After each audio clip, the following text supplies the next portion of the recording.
You guys are always so encouraging to me. Leave the mic alone, Dwayne. You know, I think what I'd like to say tonight, I really want to talk about campaigning. I want to talk about something else. As many of you I remember seeing, you probably saw me at the convention the other day. And I've really been thinking about that a lot over the last couple of days, and a lot about it on the way home.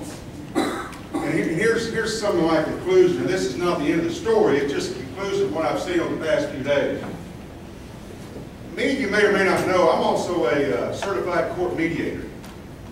And what I do is I'm certified for family and divorce.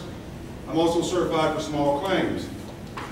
And one of the first things we do when we're in that situation, when you're sitting with people, one of the first things we tell them is that what we want to work for is hopefully a mutual agreement. Let's stay together on things we agree on and try to figure out how to work on the things we don't. And the things we don't agree on will never get 100% of what you want. It just doesn't work that way in this life. It's impossible. You know what? I heard one guy say one time, he said, you know, this world would be a perfect place if it wasn't for the people. I've learned that too through the years. If you've got any years behind you at all, you probably agree with me. So let me say this.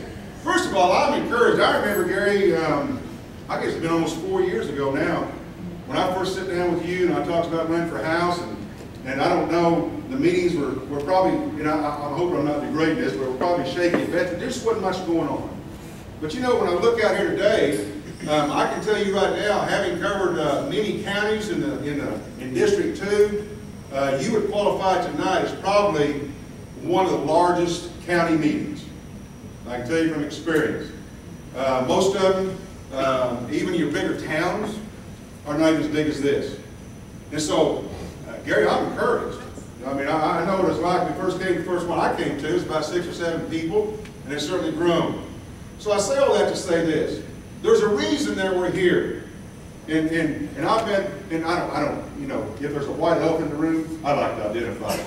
So all my Ron Paul fans, man, I love you guys. You're awesome. There's a lot of reasons you are.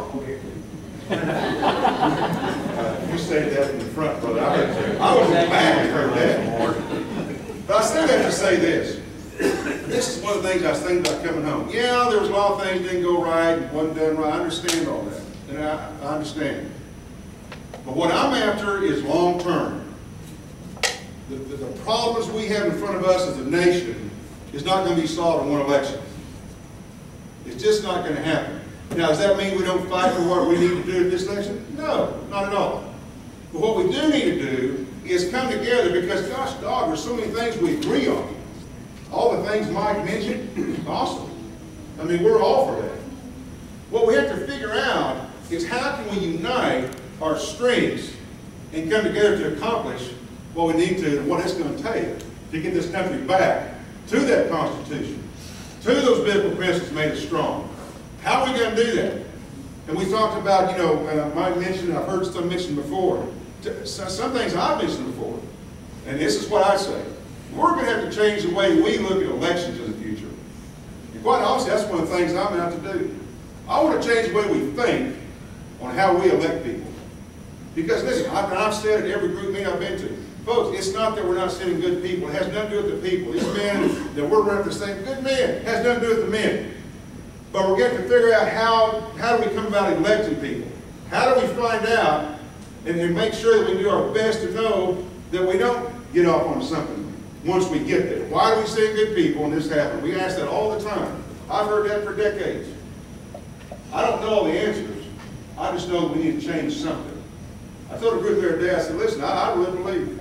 I said, I think we're putting the wrong expectation on the people we send to Washington.